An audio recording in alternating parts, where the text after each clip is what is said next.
Ya, loncat! Ini namanya kalawai, tombak.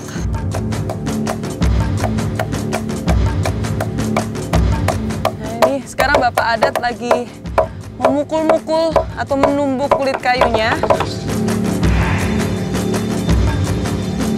Di sini sangat terasa kehangatannya karena memang momen-momen Cidako ini itu sangat langka dan jarang. Hanya di waktu-waktu tertentu dan ketika para pemuda sudah memasuki masa remaja itu baru diadakan perayaan Cidakonya.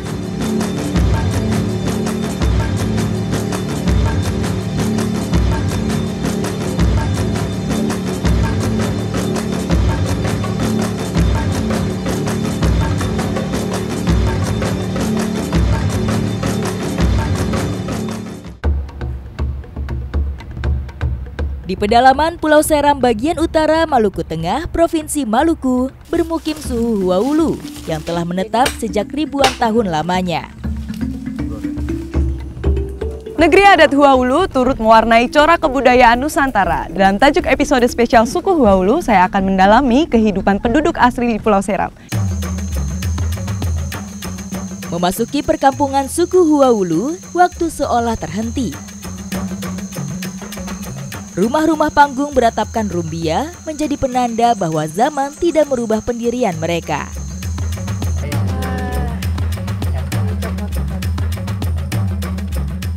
Nah, sekarang saya sudah sampai di rumah adatnya atau Baileo. Saya mau meminta izin untuk mengikuti kegiatan selama di sini. Sampai siang. Dengan ciri khas kain berwarna merah sebagai ikat kepala, mereka menerima kami di Baileo atau Balai Pertemuan. Ikat kepala merah menjadi identitas suku Huaulu sebagai lambang kedewasaan dan keberanian. Semua.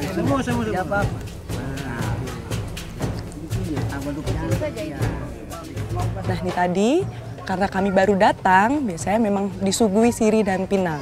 Setelah ini saya akan mengikuti kegiatannya.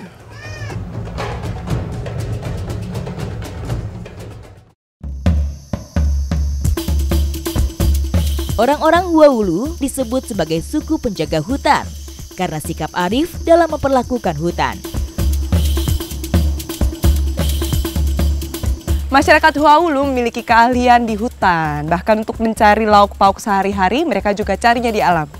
Nah, ini sekarang saya sedang mencari udang di Sungai Eha. Menjadi perisai hutan, kehidupan suku Huaulu sangat bergantung kepada alam dan sumber daya di sekitarnya. Hari ini, untuk menjaga dapur tetap ngebul, mereka berburu udang. Ini kebetulan dapat udangnya besar banget. Dengan alat yang tidak merusak, suku Huaulu seolah menyeleksi setiap tangkapan di alam. Sehingga tidak heran kita masih bisa menemukan udang berukuran besar. Ini juga dapat ukurannya lebih kecil. Tuh. Nah, bedanya dengan yang ini tuh. Karena dia besar ukurannya, jadi dia warnanya tuh beda. Kalau yang kecil kayak gini warnanya masih bening banget. Ini masih ada satu lagi. Ayo Bu, kita ke dalam. Diluncur.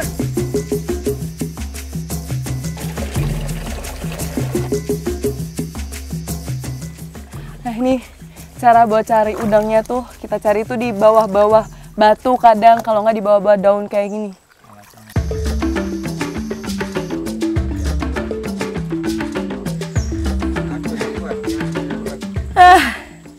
Ini ternyata 2 kali lebih besar.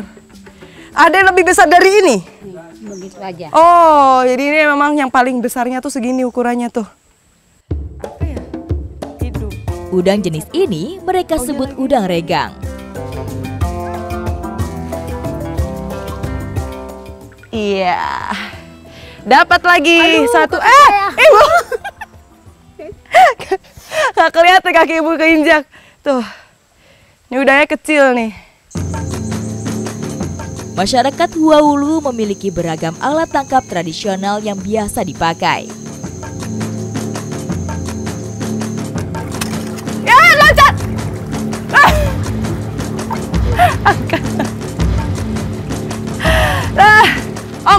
diam. Saya tukar ya. Nih, beda sama yang tadi, ini namanya kalawai. Tombak. Jadi ini ada berapa? Ada 7 panahnya tuh, anak tombaknya ada 7. Menggunakan kalawai membutuhkan keterampilan membidik.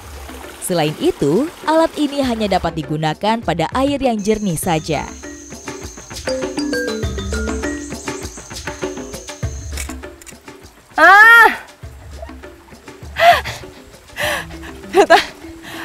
Yang susah itu bukan ngelihatnya, tapi waktu nombaknya.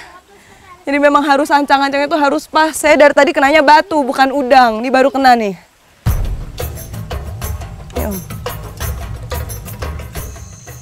Semakin ke hulu, tidak terasa kami sudah mengumpulkan hasil yang cukup banyak.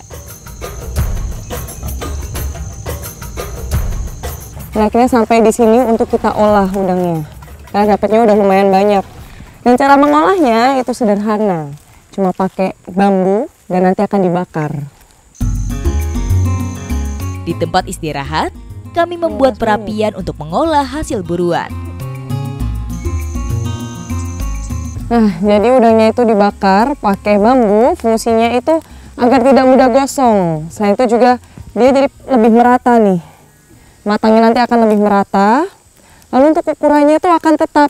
Jadi kalau biasa dibakar itu kan pasti akan jadi mengecil. Nah, ini dia ukurannya nggak akan berubah. Udang dan pisang akhirnya matang bersamaan. Olahan sederhana yang sebentar lagi akan mengisi perut kami yang kosong. Warnanya menarik banget nih. Panas.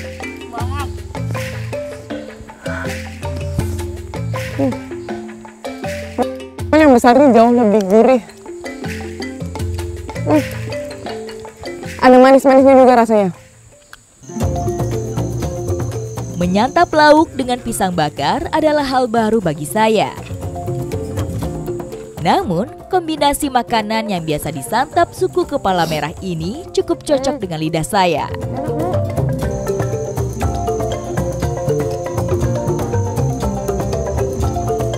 Dari suku Huaulu, saya belajar memanfaatkan alam dengan cara bijaksana, secukupnya, dan juga ramah lingkungan. Ikuti jejak saya, Jejak Petualang.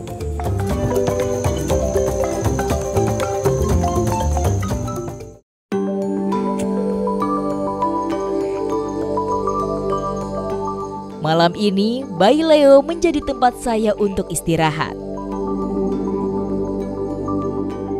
Nah, ini dia lampu tradisional masyarakat Huaulu. Namanya lampunya tuh kesuayam. Jadi biasa ini memang menerangi ketika di malam hari. Belum banyak teknologi yang menyentuh kehidupan di sini. Semuanya masih mengandalkan pemberian alam termasuk untuk penerangan. Di Bayi Leo ini ada beberapa kamar, tapi karena ibu dan bapak ini lebih suka berada di luar karena katanya lebih dingin kalau di luar. Kalau di kamar tuh panas bawaannya. Nah, saya nanti akan istirahatnya di sana, di seberang.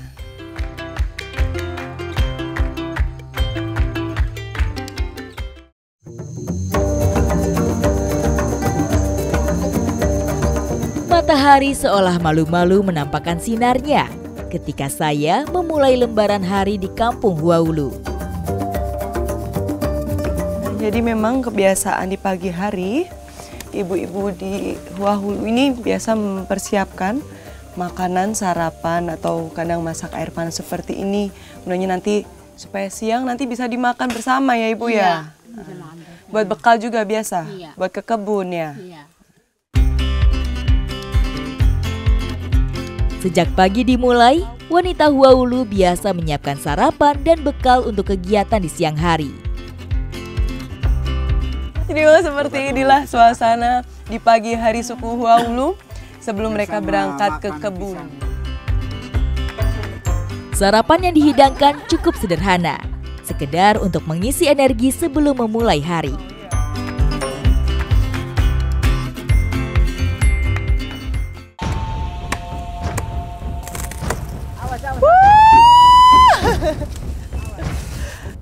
ngelupas narik ini kulitnya aja tuh satisfying banget kayak mainan.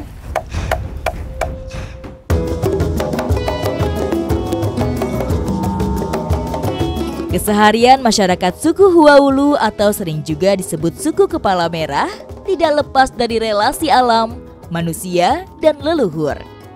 Sebagai entitas adat, mereka mengekspresikannya dalam berbagai macam tradisi.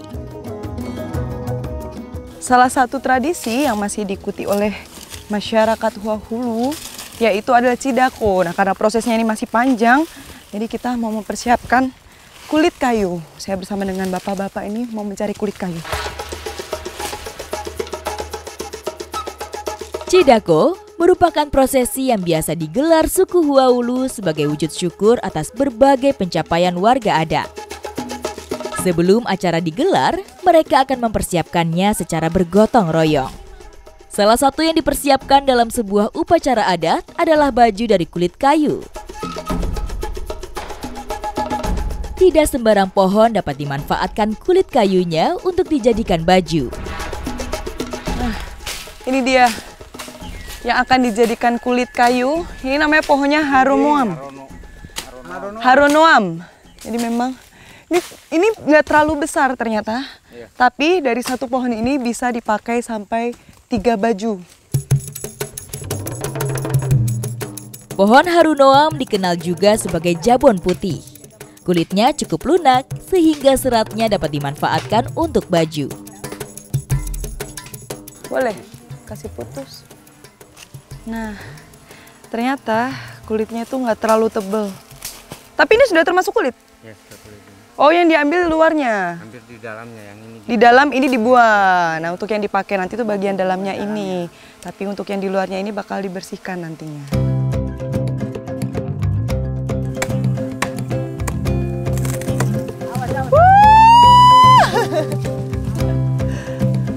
Ya, dia tersangkut. Berhasil cuma tersangkut saja nih. Mau kasih potong. Setelah pohon ditebang, cabang dan kulit terluar mulai dibersihkan. Jadi untuk membuat menjadi sebuah baju nanti itu memang semua harus prosesnya dilakukan oleh bapak adat. Hanya untuk menebangnya saja itu boleh, yang lain boleh ikut ya Bapak ya. Jadi yang lain boleh ikut, cuman untuk proses pengolahannya nanti yang dilakukan oleh bapak adat. Kulit yang diambil memanjang mengikuti batang pohon. Memang harus tipis ya Bapak ya? Iya. Oh, dan memang harus tipis ini. Nanti masih harus dibuat proses yang membutuhkan waktu yang lama untuk sampai jadi baju. Dan uniknya, ketika nanti sudah kering, dia tuh warnanya tuh mirip banget sama ini. Bener-bener putih.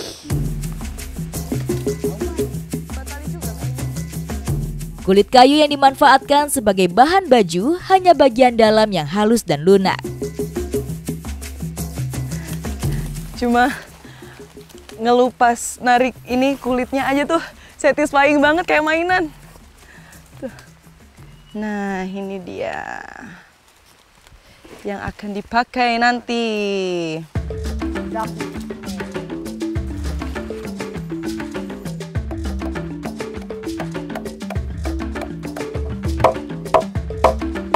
ini sekarang bapak adat lagi memukul-mukul atau menumbuk kulit kayunya. Nah, ini fungsinya supaya memiliki tekstur yang bagus dan tidak mudah robek. Jadi ketika nanti dipakai untuk menjadi baju, itu lebih awet tahan lama. Semakin ditumbuk, serat kulit kayu semakin lebar dan lentur. Setelah dipukul-pukul teksturnya jadi seperti ini. Jadi mulai lentur. Jadi ketika nanti sudah mulai lentur seperti ini, akan mudah digunakannya. Bisa menyesuaikan dengan bentuk tubuh. Setelah ditumbuk, serat kulit kayu masih harus dipukul menggunakan alat khusus.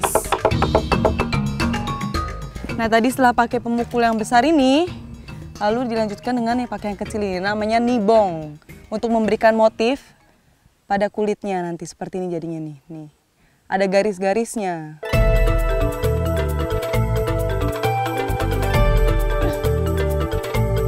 Ini sudah jadi Om ya? Ya sudah jadi.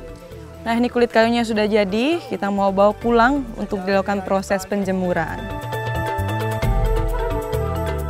Selanjutnya, serat kulit kayu kami bawa menuju kampung untuk dijemur terlebih dahulu. Proses penjemuran ini membutuhkan waktu selama 1 hari, nah, tapi tergantung juga dengan mataharinya. Jadi kalau mataharinya lagi cerah-cerah, itu biasa 1 hari sudah cukup.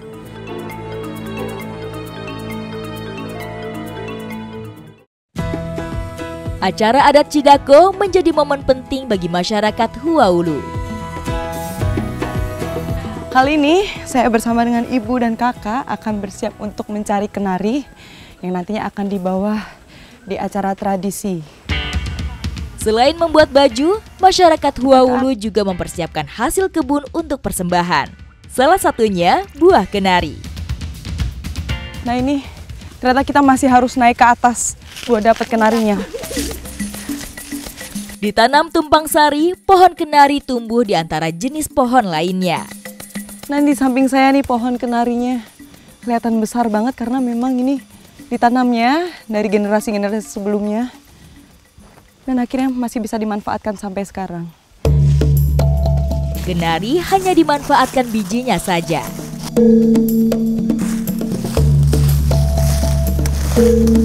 Kesulitannya mencari kenari itu kayak gini nih. Jadi memang harus cari-cari di bawah dan dia tuh kadang tertutup sama daun-daun jadi nggak kelihatan. Makanya tuh harus dikorek-korek. Ah, Ibu ini betul? Betul. Ini dia buah kenarinya. Akhirnya saya bisa dapat nih. Kenari termasuk tanaman endemik Indonesia bagian timur. Pohon ini banyak tersebar di daerah Sulawesi hingga Maluku. Nah, jadi dia itu memang bentuknya tuh besar seperti ini. Dan juga di dalamnya tuh baru kelihatan bijinya. Dalam buahnya warnanya kuning. Dan nanti akan diambil itu bagian bijinya. Kebun kenari yang kami datangi terletak di dataran tinggi. Kontur tanahnya tidak rata, sehingga menyulitkan kami dalam mencarinya. Tapi karena memang ini di kemiringan, ini memang harus berhati-hati. Apalagi kalau habis hujan kayak gini, ini barusan hujan jadi basah banget nih. Ini memang harus berhati-hati. Sepertinya kesulitan yang saya hadapi tidak dirasakan oleh ibu-ibu yang lain. Nah, karena sudah terbiasa, ibu sama kakak itu dia nggak pakai alas apapun, langsung tuh kakinya nyeker gitu doang. Karena emang udah biasa jadi tambah nggak licin Bu kalau nggak pakai sandal. Peralatan yang biasa mereka pakai saat mencari buah kenari adalah saloy. Ini sekarang saya mau coba saloi atau keranjangnya. Boleh diratain. Dikasih rata dulu. Jatuh. Ini bagaimana Ibu? Terus kasih di kepala. Iya. Begini saja kah? Iya, bagus saja. Ini karena isinya cuma sedikit, jadi nggak terlalu terasa nih beratnya. Nggak tahu kalau nanti udah isinya udah mulai banyak nih, biasanya kalau penuh, aduh ini pasti kepala-kepala udah gini-gini. Udah jatuh ke belakang ini Ibu. Warga Huaulu sudah biasa menggunakan saloy. Bagi mereka, saloy semakin mempermudah gerakan tangan karena tidak harus dipegang. Beda lagi nggak? Ah ini dia, biji kenarinya. Warnanya putih, bersih banget nih. Kita mau icip. Ini teksturnya tuh juga lebih lembut dibanding kacang-kacang biasanya. Bentuk dan rasa biji kenari hampir mirip dengan kacang almond. Selain itu, teksturnya renyah saat digigit. Nah ini kenarinya sudah cukup dan setelah ini kita akan olah untuk menjadi uha atau kue khas Huaulu. Tapi untuk melengkapinya kita membutuhkan daun sagu dan setelah ini kita mau cari daun sagunya. Persiapan lain yang kami lakukan untuk upacara adat adalah mencari daun sagu. Untungnya, sebagai tanaman pokok pengganti padi, daun sagu cukup mudah diperoleh di sekitar kampung. Nah, jadi nggak cuma para lelaki saja, ini para wanita-wanitanya itu juga sudah terbiasa buat mengambil daun sagu. Jadi karena memang daun sagu ini tuh masih ada duri-durinya nih di samping tuh. Aduh, dari tadi udah kena tangan saya. Nah, jadi supaya tidak melukai dan karena memang nanti akan dipakai untuk bungkus makanannya, jadi harus dihilangkan dulu. Sebagai bahan pembungkus, daun sagu yang kami ambil tidak perlu banyak, hanya secukupnya saja. Sampai habis. Dan ini akhirnya sudah selesai mencari daun sagunya dan kita mau kembali lagi ke desa. Bermukim dalam kawasan dan kampung yang sama, warga Huaulu biasa hidup bergotong royong, termasuk dalam persiapan menjelang upacara adat Cidako. Nah, ini ibu-ibunya sudah sibuk masing-masing sesuai dengan tugasnya. Dan saya lagi buka kenari. Tuh, dicongkel-congkel untuk jadi kue uha nantinya. Kue uha merupakan kudapan khas suku Huaulu. Meski bahan yang digunakan sangat sederhana, membuat kue uha ternyata cukup memakan waktu dan tenaga. Ini cara buka kenarinya tuh cukup dipukul atau pakai parang sampai dia terpecah. Nah, ini tapi sayangnya ini busuk nih, jadi nggak bisa dipakai. Kita ambil yang lain. Susah utuhnya. Salah satu kesulitan membuat kue uha adalah memisahkan biji kenari dari cangkangnya. Nih, ini punya saya nih nggak bisa utuh. Bukanya harusnya tuh kayak gini. Harus penuh kayak gini jadi bagus. Mungkin karena butuh keahlian yang khusus ya. Dan harus sering-sering jadi baru bisa utuh. Selain mengolah kue uha, perempuan lain juga sibuk mempersiapkan hidangan lain. Nah, jadi ini semuanya adalah hasil kebun yang dibawa, lalu diolah di sini bersama-sama, lalu nanti akan diserahkan di acara Cidako. Setelah biji kenari terkumpul, selanjutnya siap disatukan dengan adonan sagu. Nah, ini biji kenari dan juga sagunya sudah dijadikan satu. Nah, sekarang kita mau siap-siap buat bungkus. Ayo ibu, kita bungkus ibu. Nah, ini saya sudah jadi satu.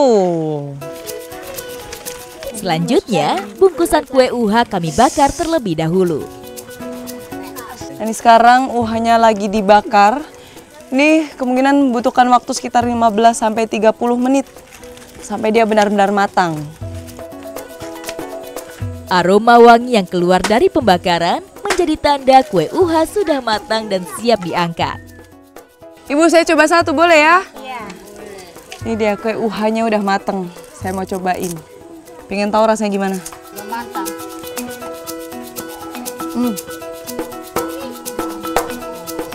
Nah, ini kayak ada kenyal-kenyal. Terus karena ada kacang kenarinya, itu jadi ada rasa-rasa crunchy-nya. Tapi kalau rasanya sih nggak terlalu ada rasa yang gimana-gimana. Cuma ada sedikit rasa manis.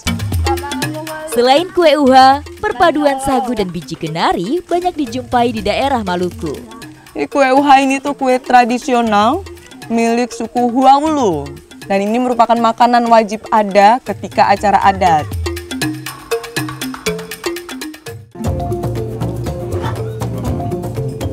Keras sekali Bapak. Nah, ini sekarang saya sedang melakukan kahwa, tari-tarian yang diiringi dengan nyanyian. Saat matahari terbenam di ufuk barat, prosesi adat Cidako warga Huaulu resmi dimulai. Sebagai bentuk ungkapan syukur, upacara Cidako kali ini khusus digelar untuk merayakan para pemuda suku yang sudah memasuki usia dewasa. Sebelum masuki acara puncak Cidako, biasanya ini para pemuda yang akan melakukan Cidako itu akan melakukan persiapan. Beberapa persiapan antaranya itu memakaikan pakaian dari kulit kayu dan juga nanti akan dipakaikan atribut-atribut lainnya. Ini mereka sedang bersiap untuk setelah ini acaranya dimulai. Pada momen seperti ini, keluarga dari pihak pemuda yang dirayakan akan berlomba-lomba mempersiapkan tampilan terbaik. Kain merah ini merupakan identitas dari suku Huaulu. Jadi memang dipakainya di kepala, tapi karena mereka ini masih belum berkeluarga, jadi pakainya hanya setengah saja. Tapi kalau sudah berkeluarga nanti akan dipakaikan full seperti Bapak ini. Cara mereka memakainya menjadi pembeda suku Huaulu dengan suku lainnya di Pulau Seram. Penanda acara Cidako dimulai tuh ketika para lelakinya, para pemudanya sudah memakan siri dan pinang dan dilanjutkan dengan para wanita yang sudah memasuki akil balik dan para keluarga yang sudah datang. Dan untuk pantangannya sendiri tuh ketika mereka lagi makan siri pinang ini tidak boleh bersin sama sekali. Jadi kalau bersin tuh harus ditahan-tahan. Karena kalau tidak nanti akan diulang lagi acaranya dari awal.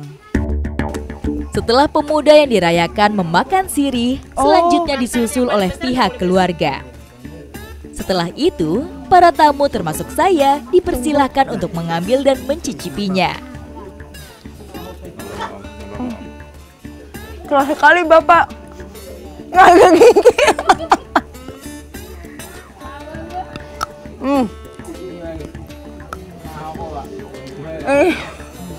Pinangnya keras banget.